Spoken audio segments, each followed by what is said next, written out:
Not too long ago, I spoke with Speaker of the House Mike Johnson. We talked about this at some length. Please take a listen to what he had to say. All right, with great pleasure. Joining us now is the Speaker of the House, Mike Johnson of the great state of Louisiana. Mr. Speaker, thank you very much for coming on. We appreciate it. Hey, Larry, great to be with you as always.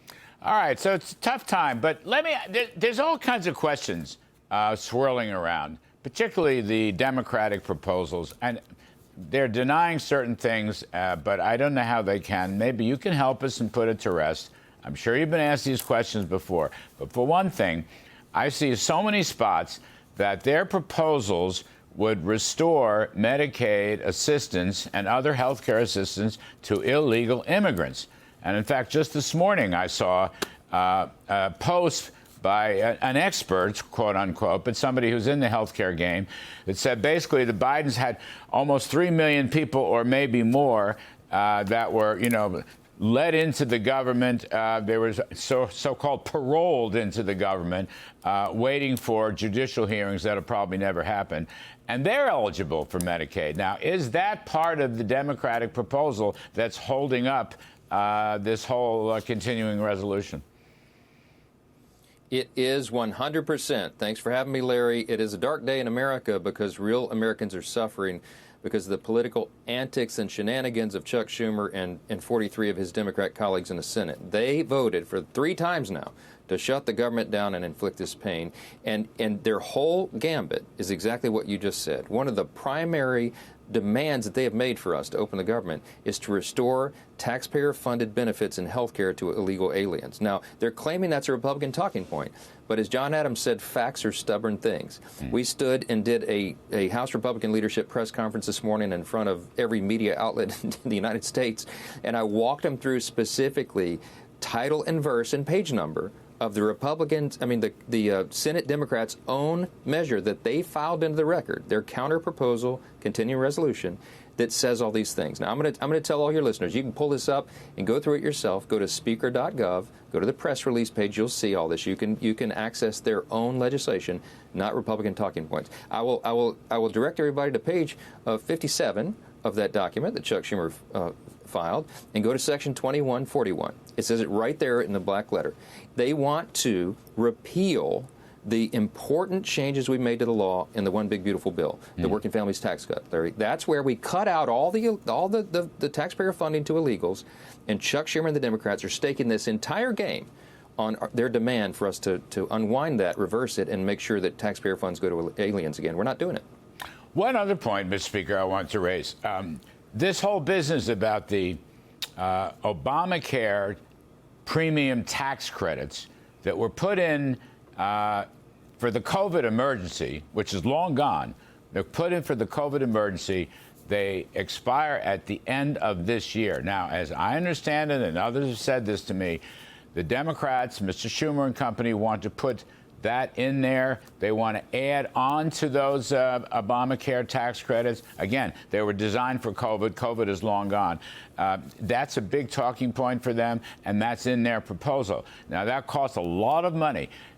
Can you tell us, is that also in there? More, health care spending, Obamacare spending. There were tax credits. We know all about it for COVID. Is it in there? Is that what's blocking? One of the things blocking this discussion? It's in there. It also begins on page 57, where I'm directing everybody to their legislation. It begins right under the section where they would repeal all the benefits to illegal aliens. It adds that in as well. Now, here's the problem, Larry. We sent over a clean, nonpartisan, 24-page simple CR, a simple continuing resolution to keep the government open for 7 more weeks till November 21. For what? To allow the appropriators in both parties to work through the process and make sure we fund the government responsibly. That's all we did. Now, they sent back this monstrosity that everybody can go access on that page at speaker.gov and look at it for yourself. Don't take our word for it. But they want to spend $1.5 trillion plus in brand new spending attached to a 7-week stopgap measure. It's crazy. Schumer needs political cover. He's afraid he's going to get a challenge from his left flank in his next Senate reelection. The guy's been in Congress for his entire life. He doesn't know what to do outside of Congress. And so he's running scared. And that's why Chuck Schumer's made a personal, selfish decision to to inflict real pain on the American people so that he can get political cover. It's just that simple. Well, I think, and I've said this several times as this thing has unfolded in recent days, the fact that you got a clean CR, that you have no cuts, you have no increases, there's just the current level of spending for whatever it is, 5 or 6, 7 weeks. Clean CR gives you the high ground. I think if you can communicate that to the public, they'll see very clearly. As I understand it also, you're willing to negotiate and talk to Democrats about some of their policy issues. I mean, they've never accepted the one big beautiful bill, but maybe they want to have further discussions. That's up to you. That's up to John Thune, the Senate leader. But you've got the clean bill. And that, I think, gives you the high ground in this debate. It does, and the polling reflects it. I mean, the New York Times, you know, their own poll said 65% of Americans polled said, please, Democrats, don't shut the government down just because you don't get what you want. People understand that this is far simpler than what the Democrats are trying to obscure in their messaging.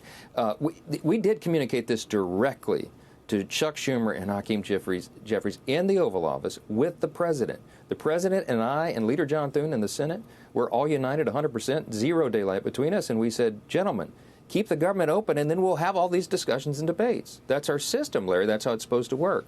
But they've decided to shut it all down. And so, look, it's very important for us to say who's being hurt in this, okay? You're talking about veterans, health care services and benefits. You're talking about women, infants, and children who rely upon these supplemental nutrition programs that are now not being funded and being shut down. They're affecting FEMA services in the middle of a hurricane season. We've got active storms off the eastern seaboard of the United States. This is real pain to real people, and Chuck Schumer and the Democrats in the Senate seem not to care. Mr. Speaker, on the other hand, the lone Republican, Rand Paul, who's voted for the Democratic line, I don't think he wants that. He's coming on the show later on. He's saying that, though, the CR that you've passed in the House would somehow eliminate DOGE spending cuts, foreign aid spending cuts, I guess presumably the public radio and all those kinds of spending cuts. He's saying that those would eliminate them, and I don't understand that point of view. I'm not sure what he's talking about. He said at one point that the rescission, the $9 billion rescission, would be eliminated under the CR. Is that stuff true? No, that's not true. We're simply continuing current levels of spending, and under the current levels of spending, the rescissions, the $9.3 billion has already happened, already been signed into law. So it will continue everything exactly as it is right now. Now, what Rand is upset about is what I'm also upset about. Gosh, I would have loved to have loaded this up with Republican, conservative, limited government proposals, but we didn't do that because I needed to maintain the high ground, as you said earlier, Larry. We sent a clean CR. There's no gimmicks or tricks or anything here. It's just simply current levels. I don't like that. We want to change it, but that is the whole point. You see, if we get the continuing resolution signed and we keep the government open for 7 weeks, it allows our appropriators with our Republican majorities in the Senate and the House to negotiate new spending bills, and that's where we reduce spending and the size and scope of government. We have to allow this to get to that point, and that's what this is all about. Well, so, you know, sitting back, look, nobody wants to shut the government down. I understand that. Nobody wants to do it. But it's happened. And President Trump is meeting today with Budget Director Russ Vought, whom you know well. He's an old friend of mine, former Budget Director in the first term. And really, they're going to have to take this opportunity, since there's no funding for these programs for the new year, and make sizable changes. They're going to have to make sizable changes in federal workers, federal employees, and they're going to make sizable changes in a number of federal programs that don't make any sense. I mean, I think they're going to reduce the size and scope of the federal government. Again, people that nobody wanted this, here it is. They're going to have to go and make the most of it in this, make the most of this opportunity. Russ Vought is a guy who knows this stuff backwards and forwards. I mean, that's coming, is it not?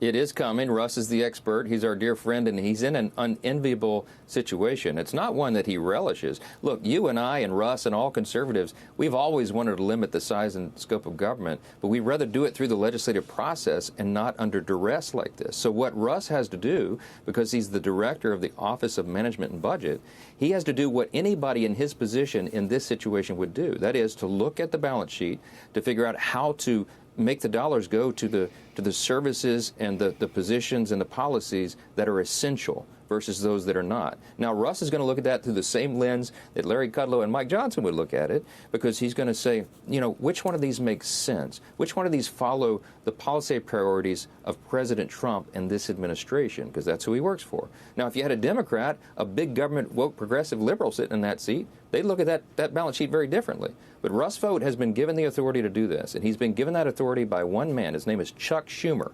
Okay, Chuck Schumer led the Democrats in the Senate to hand that pen to Russ Vought. And I think there could be some good that comes out of it if we limit the size and scope of government, but it is not a job that he relishes. Well, and I think he's being put in that position, forced in that position. Well, okay, but you know, Mr. Speaker, think of, I've been through these things. I mean, I was through the long one back in 2019, in 35 days. Look, if there's non-essential, if certain individuals in the government are deemed non-essential because the programs they're working for are non-essential, why then let's make them permanently non-essential. I mean, there's a whole issue here. To me, it's just straight up and down. And why Mr. Schumer, who's not a dumb person, okay, I've known Chuck Schumer a long time, you know him too, but why he's handed this opportunity to the president? I mean, the executive has the authority. But again, what's non-essential should remain non-essential. I mean, to me, that can be sold to the American, it's just common sense, sold to the American people. I was about to say, that's too much common sense for government, Larry. You're exactly right. And these exercises can be productive in the long run because it forces that evaluation. And you're right. You and I both know the government's too big. It does too many things. It does almost nothing well. And it's far past time for us to reduce the size and scope. But, you know, if we had our preference, we would do that in a deliberate process so that lawmakers can have those debates and people have time to plan. Right now, it's kind of an emergency situation, see, because Chuck Schumer just shut off the valves. There's no funding coming for these programs, and real people are being hurt because it's not just, you know, unessential offices. It's health care and veteran services and suicide prevention programs for veterans and people who are in need. It's women, infants, and children who are not getting nutrition programs. This is real stuff. Real people are being harmed. And by the way, because of Chuck Schumer's antics, the troops, TSA agents, Border Patrol agents, they're all at work today, and they're not getting paid. The people that are paid to protect all of us are pawns in a game by the Senate Democrats.